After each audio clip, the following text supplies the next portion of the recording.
If for some mn 6 cm plus 2 times 6 cm plus 1 plus 6 cm plus 2 is greater than 8c3, and we have one more information, but पहले हम लोग इसको solve कर लेते हैं।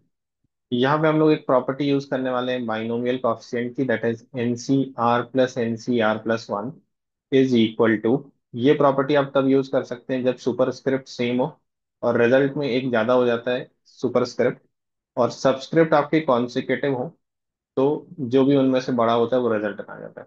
May be आपने ये ऐसे भी याद किया होगा कि यहाँ पे आर है, यहाँ पे आर माइनस वन है, तो जो भी बड़ा है वो आ जाएगा। उस केस में आर बड़ा होगा तो आर रिजल्ट में आ जाएगा।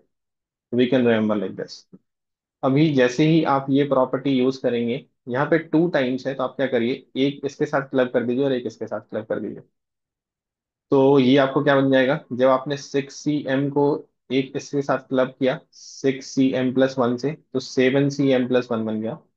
और दूसरा इन दोनों को क्लब किया 6 cm plus 1 into 6 cm plus 2, तो ये 7 cm प्लस 2 बन गया।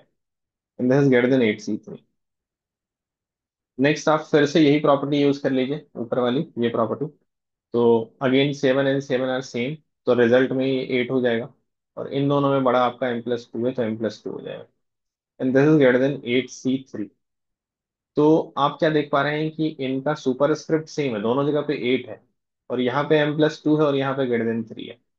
तो आपको पास्कल्स ट्राइंगल से पता होता है कि ये जो बाइनोमियल कॉफिशिएंट है वो धीरे धीरे इंक्रीज करते हैं। 8c0 से बड़ा 8c1 होगा, फिर 8c2 होगा, फिर 8c3 होगा, फिर 8c4 होगा। Middle term is the largest binomial coefficient. उसके बाद फिर से ये डिक्रीज करना चालू कर देता है। तो मिडिल वाला जो सबसे बड़ा है, फिर उसके बाद ये घटने लगता है। बिगिनिंग और एंड से सेम होता है। मतलब 8c0 and 8c8 are same, 8c1 8c7 are same, like that. सबसे बड़ा कौन है, 8c4 है। और यहाँ पे आप देखिएगा कि बोला जा रहा है कि 8c something is greater than 8c3। तो 8c3 से बड़ा कौन हो सकता है, एकमात्र 8c4 हो सकता है, राइट। क्योंकि 8c3 और 8c5 में कंपेयर करेंगे तो 8c5 दोनों बराबर ही हो जाएंगे, और इधर वाले सारे ये हो जाएंगे जो 8c3 से छोटे हैं। तो only possibilities for m+2 is 4। m की वैल्यू आपकी स्ट्रेट फॉरवर्ड 2 आ गई। अब दूसरे इंफॉर्मेशन पे आ जाते हैं हम लोग। n-1 p3 is to n p4। ये लिख लीजिए आप, n-1 p3 is to n p4 is equal to, ये वैल्यू कितनी है आपकी, 1:8। तो npr का क्या फॉर्मूला होता है आपके पास, that is n factorial by n-r का फैक्टोरियल। तो लेट्स यूज दिस। आप क्या लिखेंगे, n-1 फैक्टोरियल डिवाइडेड बाई इन दोनों का डिफरेंस विच इज n-4 का फैक्टोरियल इज टू, मतलब डिवीजन हो गया बेसिकली एक तरह से। फिलहाल अभी इज टू ही रख लीजिए। n p4 में n फैक्टोरियल हो गया और n-4 का फैक्टोरियल हो गया, और दिस साइड 1:8 मतलब 1/8। तो यहाँ से क्या कैंसिल हो रहा है आपका, ये कैंसिल हो रहा है क्योंकि ये डिवीजन है बेसिकली।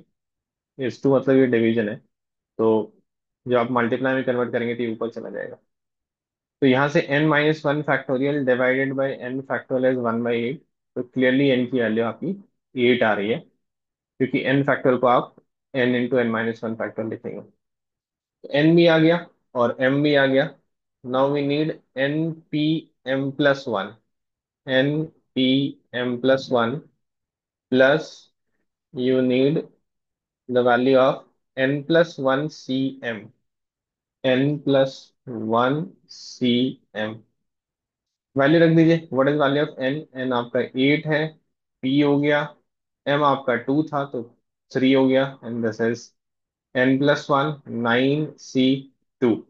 इसको सिंप्लीफाई कर लीजिए, तो this will be 8 factorial by 8 - 3 का फैक्टोरियल। एंड एनसीआर में आपका आर फैक्टोरियल भी आता है, other than those two terms जो एनपीआर में प्रेजेंट होता है। This will turn out to be 876, and this will be 9 into 8 divided by 2। Simplify करेंगे तो ये कितना हो जाएगा, 336 प्लस दिस विल बी 36, 372 इसका आंसर आ रहा है। Let's check what is the answer given.